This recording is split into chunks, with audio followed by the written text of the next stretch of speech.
हाँ, समस्त भाई बहनों नमस्कार। आज सत्य सनातन में कुछ बातें ऋग्वेद से करेंगे, कुछ बातें ग्रंथों से, और फिर मैं समझता हूँ कि काफ़ी जानकारी आपको प्राचीन हमारे शास्त्रों की इन वीडियोओं के माध्यम से मिल जाएगी। ये वॉल्यूम नंबर 62 है।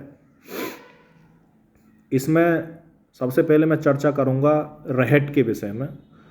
देखिए, बाबरनामा में रहट का जिक्र मिलता है, इतिहास में ये पढ़ाया भी जाता है, लेकिन बाबरनामा में तो बहुत बाद में मिला। उससे पूर्व हमारे ऋग्वेद में रहट का जिक्र चक्र के रूप में लिखा हुआ है और उसमें ये वर्णन मिलता है। रहट को वहाँ चक्र कहा गया है। ऐसे ही कुछ शब्द ऐसे हैं जिनके बारे में मैं ऋग्वेद से वर्णन करता हूँ।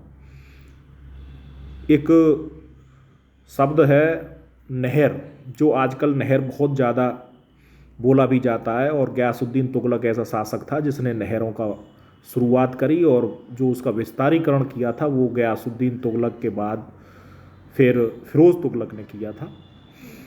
लेकिन नहर का जो नाम है, जो हमारे ग्रंथों में यानी कि ऋग्वेद में मिलता है, वो कुल्या के रूप में मिलता है। ऋग्वेद में इसका नाम कुल्या है।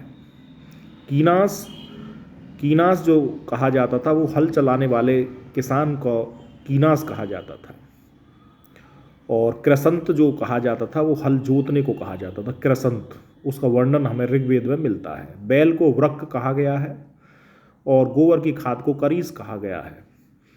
उड़दर अनाज नापने का एक पात्र होता था जिससे उसे नापते थे अनाज को कि ये कितना अनाज की क्वांटिटी है, यानी उसकी मात्रा कितनी है, तो उसको उड़दर बोला जाता था।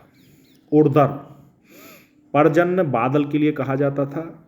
स्थवी अन्नागार, जो जहाँ अन्न इकट्ठा होता था उसे स्थवी कहा जाता था। मृदंत कृषि के बुवाई मड़ाई से संबंधित जो यंत्र होते थे उन्हें मृदयंत्र कहा जाता था। और एक और शब्द है आर्तना। ये आर्तना जो शब्द है ये बंजर भूमि के लिए कहा जाता था। सीता या कुंड, हल के फाल जो एक नाली बनती थी उसे सीता या कुंड कहा जाता था। और लांगल हल को कहा जाता था, और उर्वरा या क्षेत्र उस भूमि को कहा जाता था जो कृषि योग्य होती थी। धान्यकृत उस ओसाने वाले व्यक्ति के लिए कहा जाता था, किसान के लिए धान्यकृत। तो ये कुछ ऐसे नाम थे जो ऋग्वेद में, इनका वर्णन बहुत पहले हमारे ग्रंथों में लिखा हुआ है, जिन्हें हम बाद में, हमारी भाषा बिगड़ी, उस समय शुद्ध संस्कृत में ये शब्द होते थे और लोग यहाँ संस्कृत ही बोलते थे। अब आप लोग सोचिए कि जो लोग इतने शुद्ध शब्द बोलते थे वो कितने मानसिक रूप से परिपक्व होंगे उस समय, कि जो इतनी शुद्ध भाषा बोलते थे। ये हमारी भाषा जब बाद में बिगड़ी, वो इसलिए बिगड़ी क्योंकि यहाँ फारसी और उर्दू मिक्स हो गई, जिससे हमारी संस्कृत शुद्ध भाषा बिगड़ गई, और फिर ये भाषा हिंदवी कहलाने लगी। इसको लोग हिंदवी कहने लगे। क्यों? क्योंकि जो हमारे ईरानी ग्रंथों में नाम मिलता है हिंदुस्तान, वो ईरानी ग्रंथों में मिलता है, और लगभग तीसरी शताब्दी या पहली शताब्दी से हमारे देश का नाम हिंदुस्तान कहा जाने लगा। उससे पहले इस देश का नाम भारत वर्ष ही मिलता था, और भारतवर्ष ही इसे कहते थे, भारत ही इसका नाम था। भारतवर्ष का भी जो नाम का प्रमाण है वो हमारे सबसे पहले जो मिलता है वो जो हमारी उसकी गुफाएं हैं, उदयगिरी पहाड़ी की जो गुफाएं हैं, और वहाँ खारवेल का जो विवरण हमें मिलता है, राजा खारवेल के द्वारा जो उदयगिरी पहाड़ी वहाँ बनाई गई, और वहाँ पर खारवेल के द्वारा लिखित जो अभिलेख है उसमें हमें भारतवर्ष का नाम मिलता है। ये हमारा ऐतिहासिक प्रमाण है। इसके बाद मैं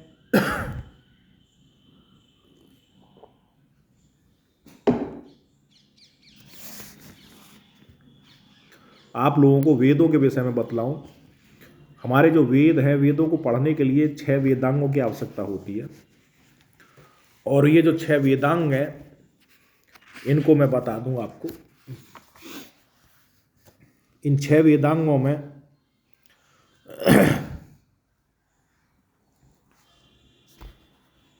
सबसे पहले तो वेदांग समझ लीजिए। शिक्षा, कल्प, व्याकरण और निरुक्त, छंद और ज्योतिष, ये 6 वेदांग हैं। इनके अलग अलग रोल हैं। जैसे कि शिक्षा को नाक कहा जाता है वेदों का। वेदों की नाक अगर है तो वो शिक्षा है, और वेदों के हाथ हैं तो वो कल्प है। वेदों का मुख व्याकरण है, और वेदों का कान निरुक्त है, और वेदों के पैर छंद हैं, और वेदों के नेत्र ज्योतिष हैं। ये वेद पढ़ने के 6 वेदांग हैं, जिनकी वजह से वेदों को आप पढ़ सकते हो। अगर ये ना हैं, आप इनका स्टडी नहीं कर सकते, तो फिर वेदों का ज्ञान नहीं कर सकते। जैसे कि छंद को वेदों का पैर कहा गया है, क्योंकि छंद ऐसे ही नहीं बनते। उसके जो पैर हैं, जिन पर वेद खड़े हैं, वो छंदों पर खड़े हैं। ऐसे ही कल्प के बगैर वेद जो भी कार्य करता है कल्प के माध्यम से करता है। तो उसके हाथ हैं, वेदों के हाथ अगर हैं तो वो कल्प है। और कल्प के विषय में मैं थोड़ी सी जानकारी और आपको दे दूं। उस कल्प के भी 4 भेद होते हैं। और 4 भेद कौन कौन से हैं कल्प के? 4 भेद हैं स्रोत, सुख, क्योंकि ये 4 हैं, स्रोत, ग्रहा, धर्म और सुलभ। चारों ही सूत्र में बोले जाते हैं। ग्रह सूत्र और स्रोत सूत्र, धर्म सूत्र और सुलभ सूत्र, ये 4 प्रकार के कल्प होते हैं। इनमें जो ये धर्म सूत्र है, इनमें भी 6 भाग होते हैं। फिर 6 भागों में जैसे गौतम, वशिष्ठ, बौधायन, आपस्तंभ, आपके हिरण्यकेशी और विष्णु धर्म सूत्र, ये 6 प्रकार हैं जो धर्म सूत्र के हैं। ये 6, यानी कि वशिष्ठ और गौतम, वहीं से ये गोत्र निकले थे जो इस धर्म सूत्र की शिक्षा देते थे। और जो इनको शिक्षित करने वाले लोग होते थे, वो कल्प को पढ़ाने में जब योग्य हो जाते थे, तो तब एक वेदांग का पाठ पूरा करते थे। इतना बड़ी जटिल इसकी व्यवस्था है। तो ये जो वेद हैं, ये इतने क्रिटिकल हैं कि इनको एक आम आदमी इनका वर्णन या आम आदमी इनकी स्टडी नहीं कर सकता। इसीलिए हमारा 2000 साल पहले जो व्यवस्था थी, वेदों पर आधारित काफ़ी व्यवस्था हमारी चली। उस समय इतने बुद्धिजीवी लोग संस्कृत के ज्ञाता थे, लेकिन बाद में वे लोग कम होते चले गए। हालांकि बीच में जैन धर्म और बौद्ध धर्म ऐसे ग्रंथ हैं जो संस्कृत में लिखे गए, प्राकृत भाषा में लिखे गए, पाली भाषा में लिखे गए। संस्कृत की शुरुआत उन्होंने महायान शाखा से शुरुआत की थी। संस्कृत में जो वेद उनको लिखना शुरू किया था, इन ग्रंथों को, बौद्ध ग्रंथों को, उन्होंने भी संस्कृत भाषा में महायान शाखा जब उसकी बनी तब उसमें शुरुआत हुई है। उससे पहले वही लोग भी पाली और जो उनकी दूसरी भाषा थी उनमें उनका वर्णन है। संस्कृत भाषा में उनका वर्णन महायान शाखा से शुरू हुआ था। इस प्रकार हमारी जैन ग्रंथों की जो प्रारंभिक भाषा थी वो प्राकृत भाषा थी। प्राकृत भाषा में उन्हें लिखा गया था, लेकिन बाद में आते आते फिर उसे संस्कृत में लिखा जाने लगा। तो मैं समझता हूँ कि जब हमारे यहाँ गुप्त पीरियड था, गुप्त पीरियड में संस्कृत भाषा बहुत अच्छे चरमोत्कर्ष उसमें थी। और गुप्त पीरियड में हर्ष के टाइम में, उससे पहले कुमार गुप्त के टाइम में, जब नालंदा विश्वविद्यालय अपने चरम पर था, संस्कृत भाषा उस समय अपने प्रभाव में थी और संस्कृत भाषा का उस समय उपयोग अच्छे ढंग से होता था। यही कारण है कि नालंदा जैसे विश्वविद्यालय में संस्कृत में कार्य होता था। संस्कृत में ही वहाँ परीक्षा देनी पड़ती थी, जो भी बच्चे वहाँ शिक्षा ग्रहण करने आते थे, और जो गेट पर द्वारपाल होता था उसे उस शिक्षा लेने का अधिकार होता था। ये हमें प्रमाणों से मिलता है। तो ये हमारी उस समय की व्यवस्था थी। बाद में फिर इस संस्कृत भाषा को बिगाड़ा गया, और वो बिगड़ी केवल इसलिए क्योंकि इसमें उर्दू, फारसी, कई भाषाओं का मिश्रण हुआ और फिर इसे हिंदी भी कहा जाने लगा। तो ये हमारी भाषा बिगड़ी, हमारा खान पान भी बिगड़ा। इस तरह से हमारे 2 दोष हमारे अंदर आए, खान पान और भाषा, जिसकी वजह से फिर भारत का जो एक भविष्य है वो दूसरी तरफ चलता चला गया। फिर उसके बाद में यहाँ सल्तनत पीरियड आया। सल्तनत पीरियड में इल्तुतमिश का जो वजीर है, इल्तुतमिश के वजीर का जो नाम है वो है अ, उसका ऐसा ही नाम है, मैं भूल रहा हूँ, जुनैदी। जुनैदी जुनैदी ने ये बात जब सामने आई तो इल्तुतमिश का ये मत था कि क्यों ना हम ये फरमान जारी कर दें कि एक और इस्लाम और एक और मौत, तो हम पूरे देश में इस्लामीकरण कर देंगे। तो जुनैदी ने ये कहा था इल्तुतमिश से कि आप सागर में एक बूंद के समान हो, इतना हिंदू है यहाँ पर, ये सब हिंदू एक हो जाएगा और आपको यहाँ से भागना पड़ेगा। इसलिए उन्होंने ये विचार फिर त्याग दिया।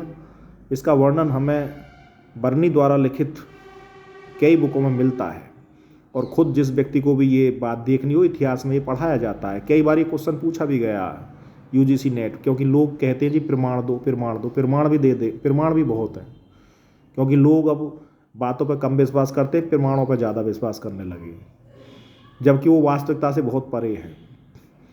तो जुनैदी की बात को फिर वो मानता है और फिर ये विचार त्याग देता है, और नहीं तो इल्तुतमिश के टाइम में ही यहाँ इस्लाम, पूरा देश इस्लामीकरण हो जाता, लेकिन ये काम नहीं हुआ। सल्तनत पीरियड में कई ऐसे बादशाह हुए जिन्होंने इस काम को करना चाहा। सिकंदर लोदी भी उनमें से पीछे नहीं था। सिकंदर लोदी बहुत कट्टर था और ये कार्य होते गए। उसके बाद अकबर का टाइम आया। अकबर के टाइम में तुलसीदास जी जैसे व्यक्ति यहाँ आए, उन्होंने फिर रामचरितमानस लिखा, और रामचरितमानस लिख जाने से यहाँ पर एक भक्ति का एक नया युग शुरू हुआ। आज जो हम रामायण पढ़ते हैं, रामचरितमानस ही पढ़ते हैं, जो तुलसीदास जी द्वारा रचित है।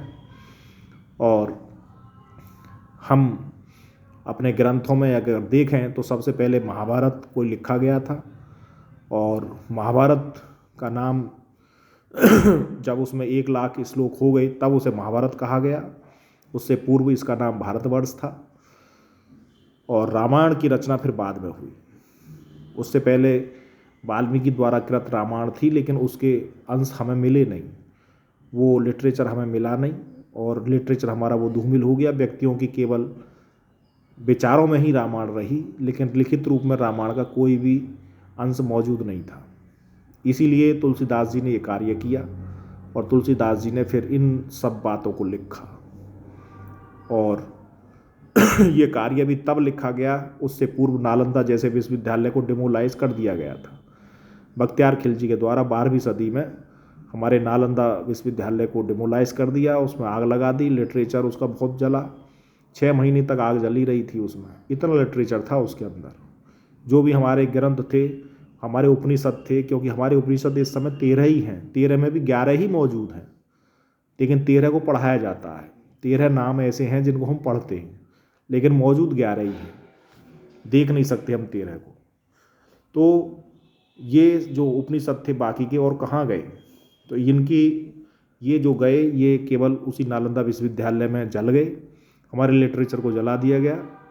बहुत ग्रंथ थे, ये तो कुछ ग्रंथ हमारे इधर उधर थे, कुछ तक्षशिला विश्वविद्यालय में थे, वहाँ डिमोलाइज हुआ।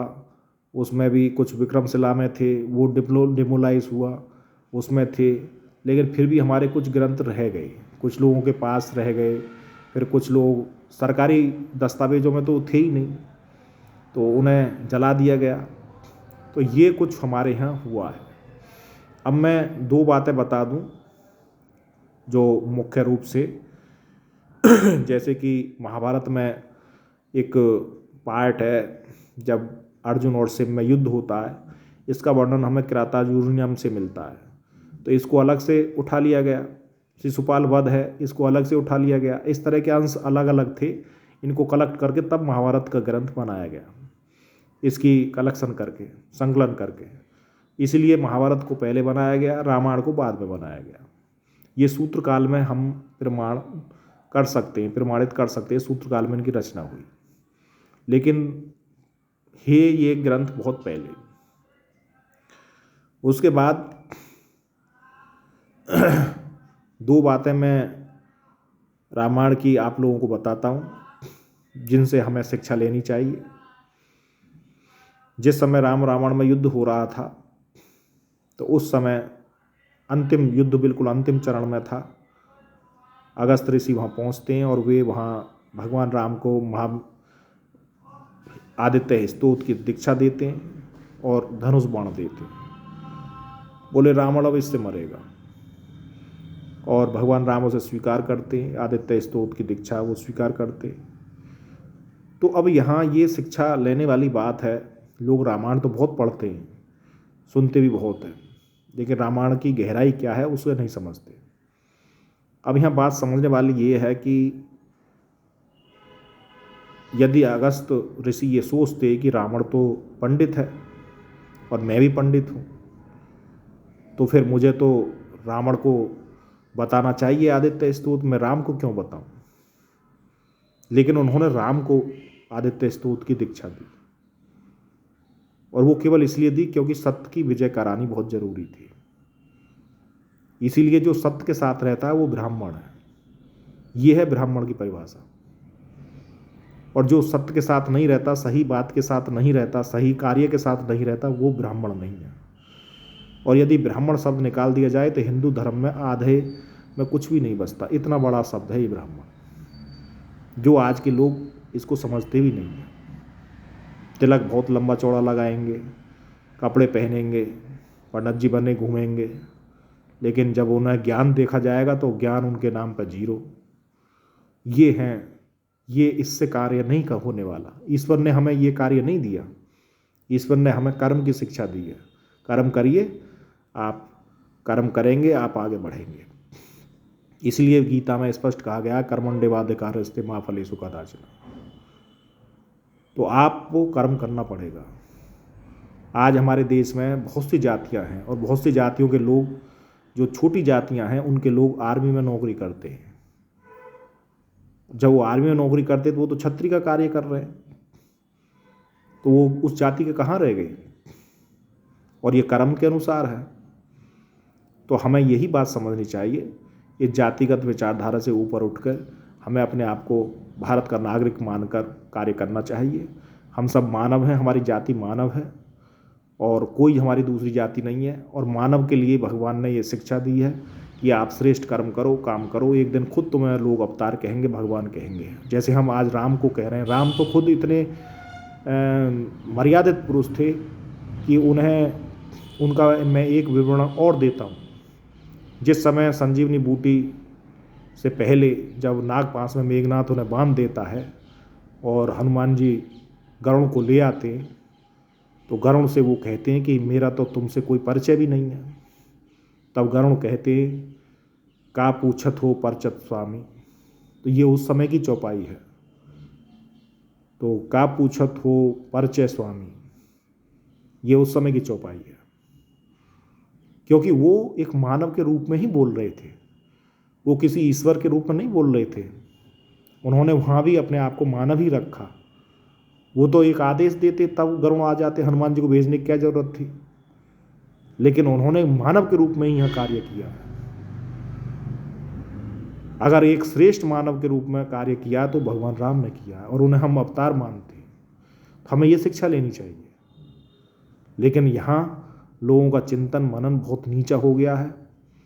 लोग चिंतन मनन से बहुत नीचे पहुँच गए हैं, और वे अपने आप को भूल गए हैं कि वो एक मानव भी हैं, भारत के नागरिक भी हैं। और इसीलिए हमारे देश में जातिवाद चरम पर है। और जातिवाद चरम पर देखते हुए राहुल जैसे लोग पार्लियामेंट में पूरे दिन झूठ बोलते हैं, जो कि ये इन्हीं की दादी थी जिन्होंने 5 करोड़ रुपए रिजर्व बैंक से बगैर रिकॉर्ड के मंगा लिए थे। रिजर्व बैंक क्यों मंगा लिए तुमने 5 करोड़ रुपए? ये इतिहास है। और जिस बच्चे को ये इतिहास देखना हो वो परीक्षा वाणी बुक पढ़ ले। और दूसरी और एक बुक है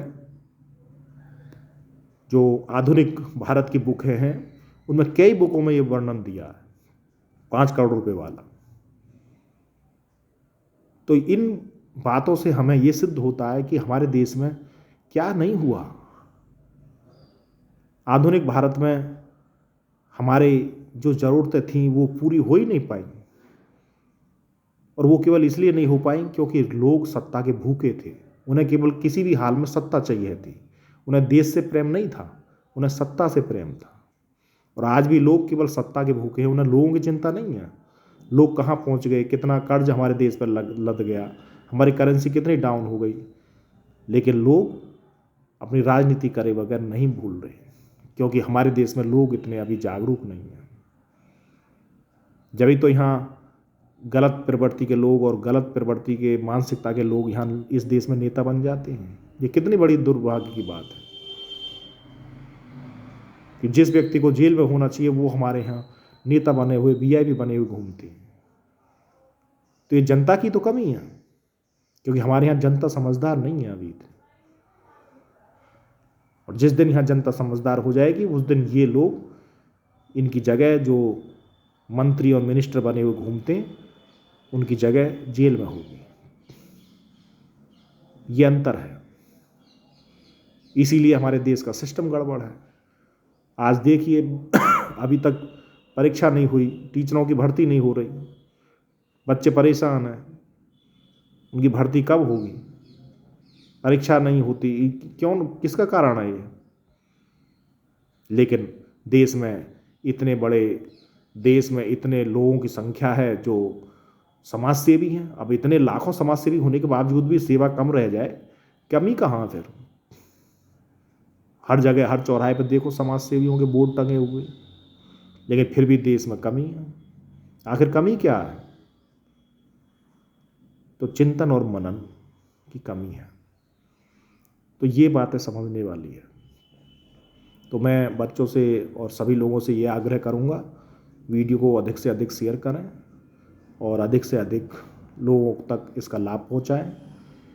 और हमारे शास्त्रों को, हमारी भारतीय संस्कृति को प्रचार करने की ज़रूरत है। इसी में जो मैंने ये अभी वर्णन किया और मैंने जो ये 4 कल्प के सूत्र बताए, जिन्हें मैं दोबारा भी बताए देता हूँ, स्रोत सूत्र, ग्रह सूत्र और धर्म सूत्र और शुल्ब सूत्र, इन्हीं में पुरुषार्थों का वर्णन भी मिलता है। अब आप समझिए कि भगवान मनु ने वेदों में भी अपना स्थान दिया, जो उनकी बनाई हुई मनु स्मृति को जलाया जाता है, क्योंकि वे लोग उनको जानते ही नहीं, उनकी गहराई क्या है। अगर हम अपने मानसिक संतुलन को खो बैठेंगे, अपने चिंतन को खो बैठेंगे, तो हमारे से गलत कार्य तो होंगे ही। इसी को समझने की आवश्यकता है। तो अधिक से अधिक बच्चे स्टडी करें और दूसरे बच्चों को भी प्रेरित करें और इसका लाभ लें। धन्यवाद। भारत माता की जय।